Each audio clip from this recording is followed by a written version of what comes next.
শারদোৎসব উপলক্ষে তেলিয়ামুড়া সৎসঙ্গ বিহারে ক্ষিতিশদেব Memorial welfare সোসাইটির উদ্যোগে বসে আঁকো প্রতিযোগিতা অনুষ্ঠিত হয়। সংশ্লিষ্ট প্রতিযোগিতায় 3টি বিভাগে মোট 182 জন প্রতিযোগী অংশগ্রহণ করে। সংশ্লিষ্ট বিষয়ে এবং সোসাইটির কর্মকাণ্ড সম্পর্কে সংবাদ মাধ্যমের সাথে কথা বলার সময় সংশ্লিষ্ট সোসাইটির সভাপতি ক্ষীরোদ রঞ্জন দেব দাবি করেছেন, এই প্রতিযোগিতাতে উৎসাহপূর্ণ অংশগ্রহণ পরিলক্ষিত হয়েছে।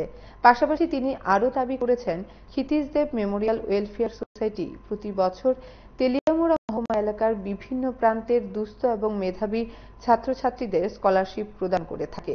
তেলিয়ামুড়ার বিশিষ্ট প্রাক্তন শিক্ষক ক্ষিতিশদেবের স্মৃতিতে উনার আইনজীবী পুত্র ভাস্কর দেব তেলিয়ামুড়ার বিভিন্ন স্তরের নাগরিককে একত্রিত করে এই গঠন করে বিভিন্ন প্রকারের সামাজিক কর্মকাণ্ড সংঘটিত করে চলেছেন।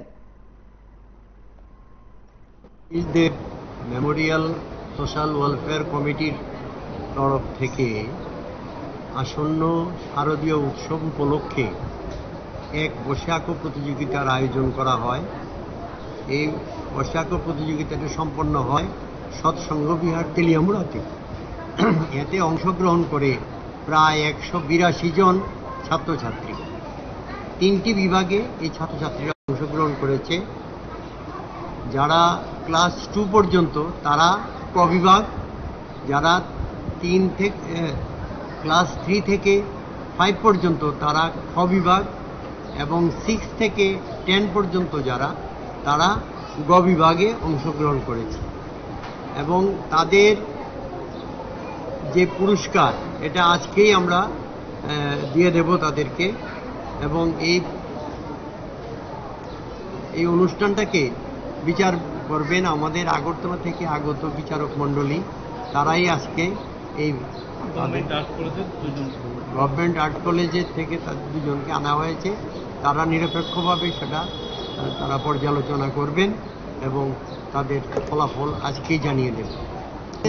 সবচেয়ে বড় কাজ হলো প্রত্যেক বৎসর আমাদের তেলিয়ামুড়া মহকুমার মধ্যে যারা ভালো রেজাল্ট করেছে তাদের হাতে পুরস্কার তুলে দেওয়া। এছাড়া বিশেষ করে আমাদের মূল উদ্দেশ্য থাকে যারা গরিব অথচ মেধা সম্পন্ন তাদেরকে পুরস্কারটা দেওয়া।